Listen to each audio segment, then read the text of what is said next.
Students, class 10th mathematics में जिसमें हम देख रहे हैं चैप्टर नंबर 2, दो चरों का रैखिक समीकरण linear equation in two variable, जिसमें आज हम एक्सरसाइज 1 में जो दिए गए आपके जो प्रश्न हैं उसको आज हम देखते हैं। तो एक्सरसाइज 1 का प्रश्नावली 1 का पहला क्वेश्चन है, निम्नलिखित कथनों को समीकरण के रूप में लिखिए।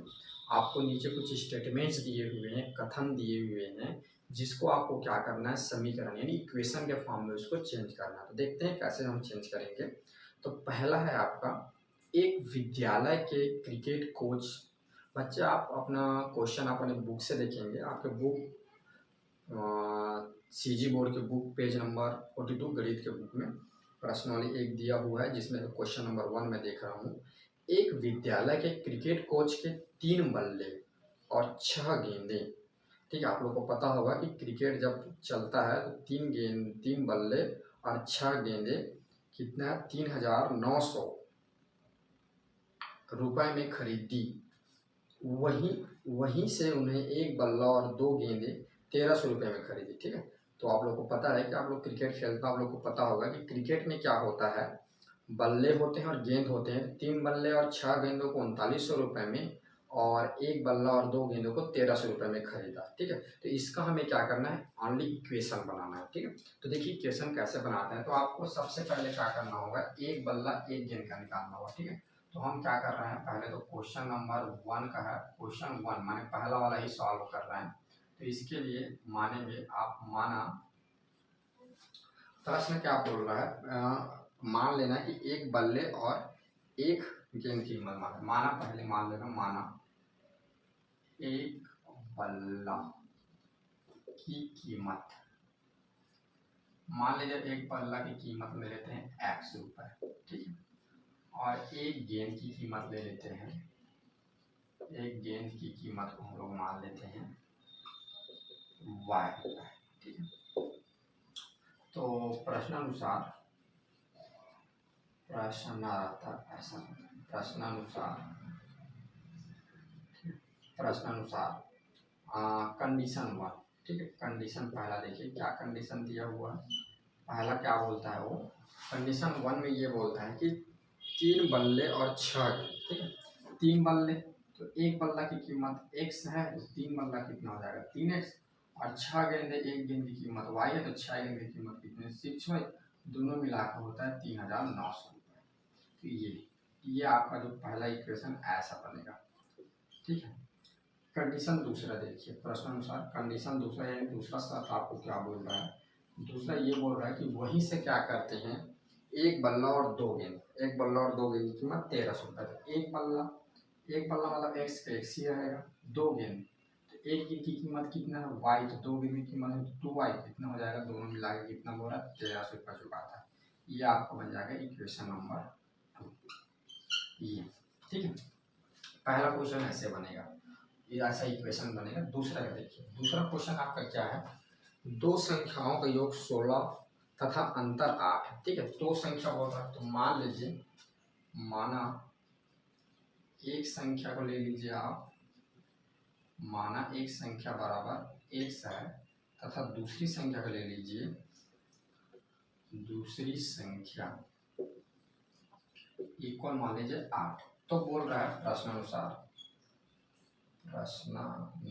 अकॉर्डिंग टू क्वेश्चन लिख सकते हैं, अगर इंग्लिश में लिखना चाहें तो।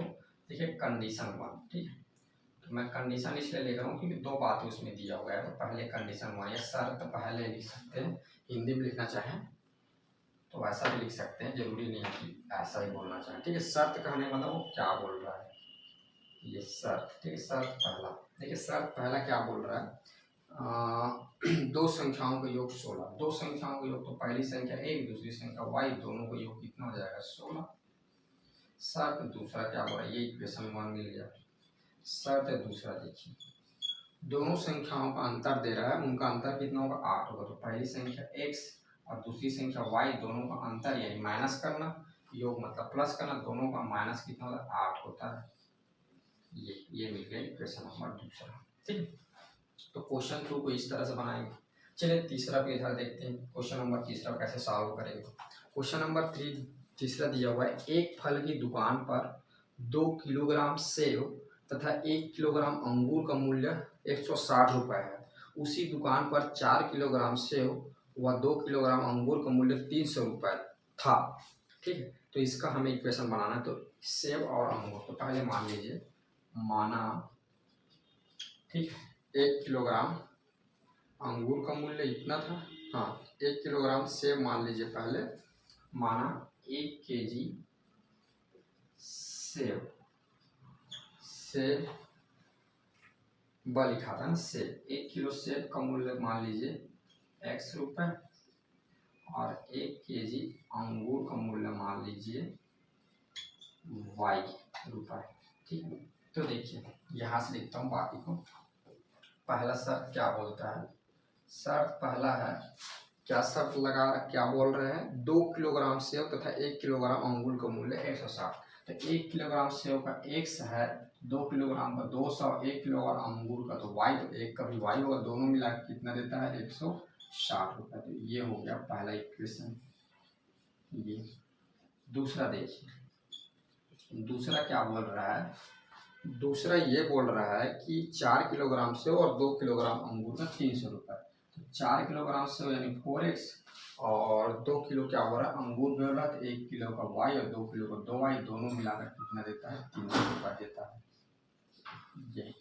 ये आपको बन जाएगा इक्वेशन नंबर 3। ठीक, क्वेश्चन नंबर 4 देखिए। क्वेश्चन नंबर 4 क्या बोल रहा है, नरेश ने अपनी पुत्री से कहा, ये थोड़ा हटके क्वेश्चन है, इसको ध्यान से पढ़ेंगे। नरेश ने अपनी पुत्री से कहा, नरेश ने अपनी पुत्री से कहा कि 7 साल पहले मेरी आयु तुम्हारी आयु की 7 गुनी थी। 7 साल पहले की बात कर रहा है, अभी की नहीं बात कर रहा है, 7 साल पहले, यानी अभी मान लो आपका चल रहा है, कितने ईयर चल रहा है, अभी 2022 चल रहा है, तो 7 साल पहले इसमें क्या कर दोगे, 7 माइनस कर दोगे, कितना आ जाएगा 2015 चल रहा था। ठीक है, तो उसी तरह बोल रहा है, मान लीजिए अभी बोलता है 2022, तो 2015 में 2015 में उसकी उम्र कितनी रही होगी, 7 साल पहले मेरी जो आयु थी 7 गुनी थी। ठीक है, देखना, नरेश ने अपने पुत्री से कहा कि 7 साल पहले मेरी आयु तुम्हारी आयु की 7 गुनी थी। मेरी जो आयु है वो तुम्हारी आयु की 7 गुनी थी, यानी तुम्हारे से 7 गुना ज़्यादा था। और अब 3 साल बाद, 3 साल बाद माने आने वाला तीसरा साल, माने 2022 है, तो 3 साल बाद कितना है 2025 आ जाएगा। तो 3 साल बाद मेरी आयु तुम्हारी आयु की 3 गुनी हो जाएगी। मैंने से अपने पुत्री से ऐसा कहा। देखिए इसको समझते हैं। तो सबसे पहले मान लेते हैं, अभी का मान लेते हैं, क्योंकि अभी का पता चलेगा तभी तो। जैसे अभी का हम देखें 2022 चल रहा है, तो 7 साल पहले कितना चल रहा था, 2015 चल रहा था। 7 साल 3 साल बाद कितना चलेगा, 2025 चलेगा। तो पहले वर्तमान का निकालते हैं, ठीक है, ऐसा वाले प्रश्न। तो माना, ठीक है, मान लेंगे कि वर्तमान में उसकी पुत्री की आयु कितनी थी, माना वर्तमान में पुत्री की आयु, माने अभी पुत्री की आयु कितनी है, x है, x वर्ष है। ठीक है, वर्तमान में पिता की आयु कितनी थी, वो तो कितनी है, तो मान लेंगे इसको y वर्ष है। ये हमने मान लिया कि वर्तमान में पिता की आयु y है और पुत्री की आयु क्या है, x है। ठीक है, अब बातों को समझना।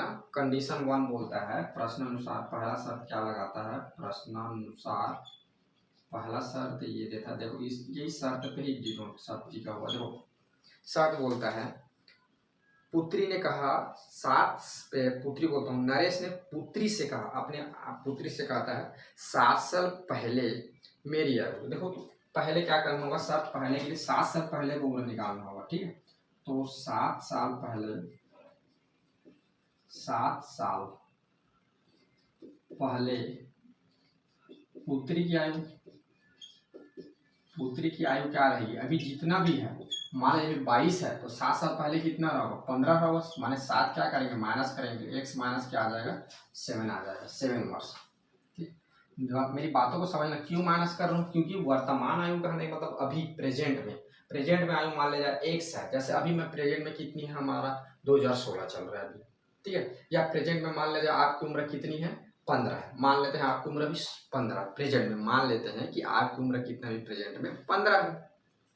अब अगर बोला जाए कि 7 साल पहले आपकी उम्र कितनी थी, तो 15 में 7 माइनस करेंगे तो आप बोलेंगे मेरी उम्र तो 8 थी। तो इसी तरह क्या करना होगा, 7 साल पहले इसके आयु बताना होगा, तो इसमें क्या करना होगा, हमें 7 का माइनस करना होगा। तो मैंने माइनस कर दिया, ठीक है। अब 7 साल पहले पिता की आयु क्या रही होगी, तो आप लोगों को पता चल गया होगा। क्या कर देंगे, इसमें भी माइनस कर देंगे 7 का, ये हो जाएगा 22 - 7 वर्ष, ठीक। अब देखिए, अब आगे बोलता है, अब बता रहा 7 साल पहले हो गया, तुम्हारी आयु से 7 गुनी थी। मेरी जो आयु है 7 साल पहले तुम्हारी आयु थी। देखिए तो यहाँ पे क्या है, ये है y - 7 क्या है, पिता की आयु, और ये है 6 - 7 क्या है, पुत्री की आयु। अब रमेश जो है, सॉरी किनका नाम दिया, नरेश जो है अपने पुत्री से कहता है कि 7 साल पहले की बात है, मेरी जो आयु थी तुम्हारी आयु की 7 गुनी थी। यानी उसकी पुत्री की आयु में जब 7 का गुना कर दिया जाए तो क्या हो जाएगा, नरेश की आयु निकल जाएगा। 7 गुनी थी पुत्री की आयु का, 7 गुना किसका आयु था, नरेश का। अब इसको इक्वेशन बनाना y - 7 हो जाएगा। इधर याद रखना, इधर पुत्री का है x - 7, इधर नरेश का है, ठीक है।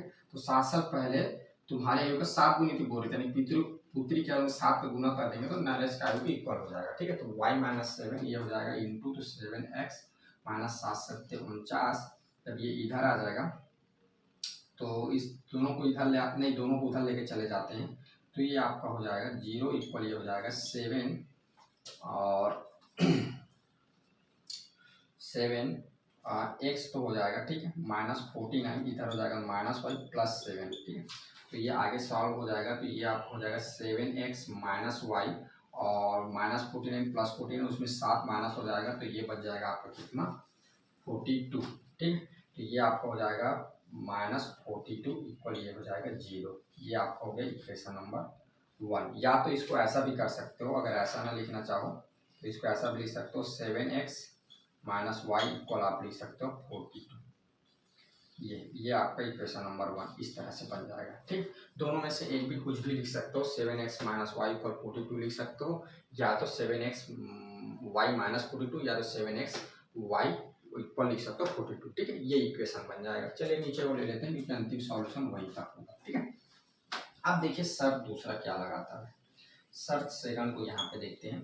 शर्त दूसरा ये है कि 3 साल बाद मेरी आयु तुम्हारी आयु की 3 गुना थी। 3 साल बाद, देखिए 3 साल बाद पुत्री की आयु पहले निकाल लीजिए, पुत्री की आयु। तो 3 साल बाद मान लीजिए, अभी बोलता हूँ आपकी उम्र 15 है, 3 साल बाद कितना हो जाएगा, 18 हो जाएगा। यानी 3 जोड़ेंगे ना आप, तो इसमें भी क्या करेंगे, 3 जोड़ देंगे, ठीक है। और फिर 3 साल बाद पिता की आयु कितनी रही होगी, पिता की आयु तो ये हो जाएगा x प्लस सॉरी y है, तो y प्लस क्या हो जाएगा 7, ठीक है। अब देखिए इस हिसाब से क्या बन जाएगा, आपका जो इक्वेशन है 3 साल बाद मेरी आयु तुम्हारी आयु की 3 गुना थी, फिर अपनी पुत्री से कहती है कि ये हो जाएगा 3 गुना हो जाएगा, तो y प्लस 3, ठीक है। 3 साल बाद बोल रहा है तो y प्लस 3 इक्वल हो जाएगा पुत्री की आयु का 3 गुना x प्लस 3, ठीक है। अब आगे सॉल्व करिए तो ये हो जाएगा y प्लस 3 इक्वल ये हो जाएगा 3x प्लस का क्या हो जाएगा 9। अब इधर ले जाइए तो ये हो जाएगा उधर दोनों को, तो ये हो जाएगा 3x प्लस का 9 माइनस का y माइनस का 3, तो ये हो जाएगा आपका 3x माइनस y, और देखें प्लस 9 माइनस 9 प्लस का क्या हो जाएगा 6 हो जाएगा, इधर जाएगा माइनस का 6। ये आपको बन जाएगा इक्वेशन नंबर 2।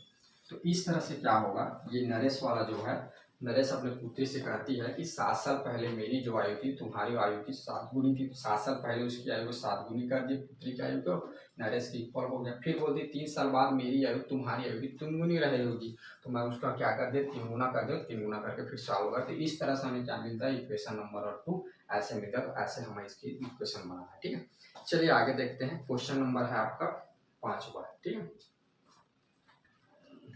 क्वेश्चन नंबर 5 है आपका, एक व्यक्ति घर से कार्यालय तक जाने के लिए 90 किलोमीटर दूरी तय करता है, ठीक है। कोई व्यक्ति है, या आप बोले तो आप भी बोल सकते हैं जैसे आप अपने घर से स्कूल जाते हैं, या तो इसमें आप जैसा दिया है वैसे आप समझने की कोशिश करिए। एक व्यक्ति घर से कार्यालय जाता है, घर से अपने जब वापिस जाता है तो 90 किलोमीटर की दूरी तय करता है, मानो उसका डिस्टेंस कितना है 90 किलोमीटर का, ठीक है। तो इसके लिए क्या करता है, वह ट्रेन और टैक्सी का उपयोग करता है। ट्रेन और टैक्सी, आधे आधे दूरी को ट्रेन से जाता है, आधा दूरी को टैक्सी से जाता है।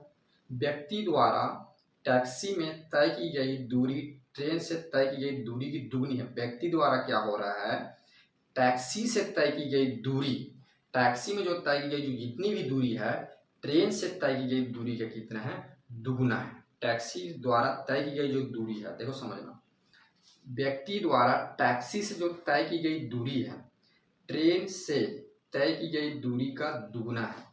टैक्सी से वो जितना तय करता है वो ट्रेन का कितना है, ट्रेन से तय की गई दूरी का दुगुना है। यानी आपका टैक्सी में कितना करता है, दोगुना ट्रेवल करता है। ठीक है, किसके द्वारा, ट्रेन से ज़्यादा, ट्रेन से तय की गई दूरी की दुगनी है। ठीक है, टैक्सी में जो तय करता हो। देखिए समझते हैं, पहले यहाँ पर मान लीजिए, ठीक है, देखिए ये क्या बोलना चाह रहा है, पहले प्रश्न मान ले जाए ये कोई एक डिस्टेंस है। ठीक है, ये आपका घर है, होम है, और ये आपका ऑफिस वाला है। ठीक है, ठीक, तो क्या करता है, इनके बीच की दूरी कितना है, 90 किलोमीटर है। इनके बीच की दूरी कितनी, 90 किलोमीटर है। अब क्या करता है, मान ले जाए, मैं मानता हूँ कि कुछ दूरी को क्या करता है, ये ट्रेन से ट्रेवल करता है, और कुछ दूरी को ये क्या करता है, टैक्सी से ट्रेवल करता है। ये ट्रेन को ट्रेन लिखते हैं और टैक्सी को टैक्सी लिखते हैं। ठीक, ट्रेन को क्या लिखते हैं, ट्रेन लिख देते हैं, और टैक्सी को टैक्सी लिखते हैं, क्योंकि दोनों में टी आ रहा है, सॉल्व छोटे डिनोट करेंगे समझ में आएगा। ठीक, तो क्या होता है, 90 किलोमीटर की दूरी है, जब घर से जब क्या होता है ऑफिस जाता है, तो कुछ दूरी को ट्रेन से ट्रेवल करता है, कुछ दूरी को टैक्सी से ट्रेवल करता है, दोनों का डिस्टेंस कितना दिया हुआ है, 90 दिया हुआ है। तो इसके लिए हमें इक्वेशन बनाना है। तो यहाँ पर मान लीजिए, माना ट्रेन द्वारा तय की गई दूरी, तय की गई दूरी, मान लेते हैं ट्रेन द्वारा x किलोमीटर तय करता है, तथा टैक्सी द्वारा तय की दूरी, टैक्सी द्वारा तय की गई दूरी, तो टैक्सी द्वारा तय की गई दूरी को हम लोग मान लेते हैं y किलोमीटर। अब देखिए शर्त पहला, कंडीशन पहला बोल रहा है कि घर से, देखो ट्रेन और टैक्सी दोनों के द्वारा टोटल कितना दूरी तय कर रहा है, 90 किलोमीटर। यानी घर से ऑफिस की दूरी कितना बोल रहा है, 90। यानी टैक्सी और ट्रेन दोनों द्वारा कितना दूरी तय कर रहा है, 90 किलोमीटर तय कर रहा है। तो ये आपका हो जाएगा कंडीशन पहला, ये इक्वेशन पहला। ठीक, शर्त सेकंड देखिए, वो बोल रहा है ट्रेन के द्वारा जो तय की गई दूरी, सॉरी टैक्सी द्वारा जो तय की गई दूरी है, ट्रेन के द्वारा तय की गई दूरी का दुगुना है। यानी वो ट्रेन से मान लीजिए 1 किलोमीटर तय करता है, तो टैक्सी से वो कितना दूरी तय करेगा, 2y किलोमीटर तय करेगा। ठीक है, टैक्सी द्वारा तय की गई जो दूरी है, ट्रेन के द्वारा तय की गई दूरी का दुगुना है। टैक्सी में डबल ट्रेवल करता है वो। ठीक है, तो इस तरह से इक्वेशन बन जाएगा x माइनस 2y इक्वल हो जाएगा 0। ये आपका हो जाएगा इक्वेशन नंबर। ठीक है, तो इस तरह से क्या होगा, क्वेश्चन नंबर जो 5 है उसका इस तरह से इक्वेशन नंबर 1 और इक्वेशन नंबर 2 बनेगा। ठीक है, आया बात समझ में। तो इस तरह से हम क्या करेंगे, इक्वेशन बनाएंगे। अब देखिए आगे आपको कुछ और क्वेश्चन दिए हुए हैं। क्वेश्चन नंबर 2 में लिख रहा है, निम्नलिखित समीकरणों के आलेख चित्रों को देखकर उनके हल के बारे में पता कीजिए। आपको क्या हुआ है, आपके बुक्स पे ग्राफ दिया हुआ है, और ग्राफ में क्या क्या दिया गया है, आपको आलेख, ठीक है, जो ग्राफ दिया हुआ है उस पे आप लोग को 2 इक्वेशन दिए हुए हैं, उन दोनों इक्वेशनों का क्या कर दिया है, वो प्लॉट करके बता दिया है, और आपको देख के बताना है कि इसका हल कैसा होगा। ये पूछ रहा है हल कैसा होगा पता कीजिए। तो देख रहे हैं, पहले में आप सभी अपने बुक से क्वेश्चन देखेंगे। क्वेश्चन नंबर 2 का पहला जो है, सभी बच्चे अपने क्लास 10 सीजी बोर्ड के कक्षा 10वीं की जो बुक है उसके क्वेश्चन नंबर 2 पे देखेंगे कि राइट साइड आपको ग्राफ दिया हुआ है आलेख 9 करके। वहाँ पे क्या हुआ है, दो रेखाएं हैं, 3x plus 2y minus 12 equal 0, x minus y plus 1 equal 0। तो इसका आप देख पा रहे हैं कि दोनों क्या कर रहे हैं, एक दूसरे को इंटरसेक्ट कर रहे हैं, और एक पॉइंट मिल रहा है बीच में 2 और 3। तो देखिए ये एक ही पॉइंट पे इंटरसेक्ट कर रहे हैं, एक ही पॉइंट पे प्रतिच्छेद कर रहे हैं, यानी इसका जो हल होगा, ठीक है, ये देखिए यहाँ पे मैं बताता हूँ। जो क्वेश्चन नंबर 2 है, इसका पहला जो है, इसका जो हल होगा, हल पूछा जाए तो एक ही पॉइंट पे कर रहा है, यानी ये अद्वितीय हल होगा, अद्वितीय हल होगा। ठीक है, इनफाइनाइट अद्वितीय बोलते हैं, यूनिक सॉल्यूशन होगा। ठीक है, हल कैसा होगा, यूनिक सॉल्यूशन होगा। और पूछ रहा है एक्स और वाई का मान, तो इसमें जो एक्स जो होगा ये 2 होगा और वाई जो होगा ये क्या होगा, 3 होगा, क्योंकि आप देख पा रहे हैं कि 2 और 3 पे क्या कर रहा है, ये कट कर रहा है। ठीक है, दूसरा देखिए, दूसरा का हल क्या होगा। दूसरा क्या है, आलेख 10 में देखिए, इसके लिए इक्वेशन दिया हुआ है 3x + 6y = 15, x + 2y = 5 में। तो आप देख पा रहे हैं कि इसमें क्या है, दोनों जो इक्वेशंस है एक ऊपर एक आ गया है, एक ऊपर एक आ गया है, मतलब संपाती हो गया है। तो आप लोगों को पता है दोनों इक्वेशन जब रेखाएं जब ग्राफ में एक ऊपर एक आ जाता है तब हमारा जो सॉल्यूशन होता है, ये कैसा सॉल्यूशन, अनेक हल होते हैं, अनेक हल होते हैं, इनफिनाइट सॉल्यूशन। ठीक है, तो इनके कैसा हल मिलेगा, अनेक हल मिलेंगे आपको। इसका हल कैसा होगा, अनेक हल मिलेगा। ठीक है, अब आप एक्स की कुछ भी वैल्यू लिख सकते हैं, वाई की कुछ भी वैल्यू मिल सकते हैं। जब एक्स की वैल्यू भी क्या मिलेगा आपको, इनफिनाइट मिलेगा, और वाई की वैल्यू भी क्या मिलेगा आपको, इनफिनाइट नहीं मिलेगा। ठीक है, ये तो एक्स और वाई दोनों का वैल्यू क्या मिलेगा, इनफिनाइट हल मिलेगा, क्योंकि ग्राफ आपका क्या है, एक ऊपर एक संपाती हो गया है। उसकी ग्राफ में खींचा गया जो लाइन है एक ऊपर एक आ गया। सा में देखिएगा तीसरा वाला जो है, तीसरा वाला में आलेख आप देखिएगा 11 को बताया गया है। इस पे समीकरण दिया हुआ है -4x + 6 = 3, 2x - 3y = 5। जब इसको ग्राफ पे जब प्लॉट किया गया तो आप देख पा रहे हैं कि ग्राफ क्या है, पैरेलल है। अब जानते हैं जब ग्राफ पैरेलल होता है तो कोई हल नहीं निकलता। ठीक है, तो यहाँ पे क्या होगा, इसका जो हल होगा ये होगा, कोई हल नहीं होगा, कोई हल नहीं होगा, नो सॉल्यूशन, कोई हल नहीं होगा, नो सॉल्यूशन होगा क्वेश्चन नंबर दूसरा के तीसरा के लिए। ठीक है, तो एक्स और वाई के वैल्यू निकाल ही नहीं पाएंगे फिर हम लोग। ठीक है, तो यहाँ पर लिख सकते हैं कि एक्स एंड जो वाई है एवं वाई का कोई हल नहीं होगा, कोई हल नहीं होगा। क्यों नहीं होगा, क्योंकि यहाँ पे कट कर ही नहीं रहा है, प्रतिच्छेद कर ही नहीं रहा है। और आप जानते हैं जब क्या होता है, दो लाइन जब किसी ग्राफ पे प्लॉट करते हैं तो एक दूसरे को जब इंटरसेक्ट नहीं करेगा तब तक हमें हल नहीं मिलेगा, इंटरसेक्ट करता है तभी हमें हल मिलता है, सॉल्यूशन मिलता है। तो जो तीसरा है इसका कोई हल नहीं मिलेगा, क्योंकि इसका लाइन क्या पैरेलल है। चौथा देखिए, आलेख नंबर 12, ये दिया समीकरण x + 2y = 4, sorry 2y = 3, 4x + 3y = 12। इसमें आप देख पा रहे हैं कि जब इसका ग्राफ बनाया गया है तो एक दूसरे को इंटरसेक्ट कर रहा है, यानी इसका क्या होगा, हल होगा। इसका भी अद्वितीय हल होगा, अद्वितीय हल। अद्वितीय हल का मतलब समझते हैं कि आपको x के सिर्फ एक ही वैल्यू मिलेगा और y का मतलब एक ही वैल्यू मिलेगा। तो यहाँ पर देखिए ये दोनों इंटरसेक्ट कर रहे हैं -1 और 2 पे, अद्वितीय हल है कहाँ पे, -1 और 2 पे। तो आप लोग को पता होगा कि सबसे पहले हम क्या लिखते हैं, भुज को लिखते हैं, कोटि को लिखते हैं, x को लिखते हैं, तो x की वैल्यू -1 हो जाएगा। उसके बाद फिर हम क्या करते हैं, कोटि को लिखते हैं, ये भुज होता है, ये कोटि होता है, ये एब्सिसा, ये ऑर्डिनेट। उसके बाद हम ऑर्डिनेट को लिखते हैं y, तो हमारे पास y क्या हो जाएगा, 2 हो जाएगा। तो x और y का हल क्या हो जाएगा, इस तरह से निकलेगा, x का -1 और y का क्या निकलेगा, 2 निकलेगा। ठीक बच्चों, तो इस तरह से हम क्या करेंगे, जो हमारे जो एक्सरसाइज पे जो दिए गए जो पॉइंट्स हैं, सॉरी एक्सरसाइज पे जो दिए गए जो क्वेश्चंस हैं उसका इस तरह से हम सॉल्यूशन करेंगे। इक्वेशन वाले में इस तरह से इक्वेशन बनाएंगे, और जो क्वेश्चन नंबर 2 में दिया गया है ग्राफ को देखकर आपको सॉल्यूशन बताना है, कौन सा सॉल्यूशन होगा। आप ग्राफ को देखिए और बताइए, क्योंकि आप लोग जानते हैं ग्राफ में सिर्फ 3 प्रकार के केस बनता है। पहला केस क्या होता है, दोनों को किसी पॉइंट पर इंटरसेक्ट करते हैं, ठीक है, तो क्या हल मिलता है, अद्वितीय हल मिलता है। केस नंबर दूसरा, जब पैरेलल होते हैं, लाइन पैरेलल हल होता है तो कोई हल नहीं मिलता। केस नंबर तीसरा क्या होता है, जब क्या होता है एक के ऊपर एक आ जाता है तो क्या हल मिलता है, अनेक हल मिलते हैं। पहला, जब एक पॉइंट पे कट करता है तो एक अद्वितीय हल मिलता है, जब पैरेलल होता है तो कोई हल नहीं मिलता, और जब एक के ऊपर जब एक आता है, संपाती हो जाते हैं, तो क्या मिलता है, इनफाइनाइट सॉल्यूशन मिलते हैं, अनेक हल मिलते हैं, क्योंकि हर एक पॉइंट पे क्या कर रहा है, ये एक दूसरे को मिल रहा है, इसमें अनेकों हल मिलेंगे, इनफाइनाइट सॉल्यूशन, मिनी सॉल्यूशन बोलते हैं। ठीक है, तो ग्राफ में टोटल 3 ही प्रकार के केस बनते हैं, और इस तरह से हमने क्या किया, एक्सरसाइज 1 के क्वेश्चन को सॉल्व किया।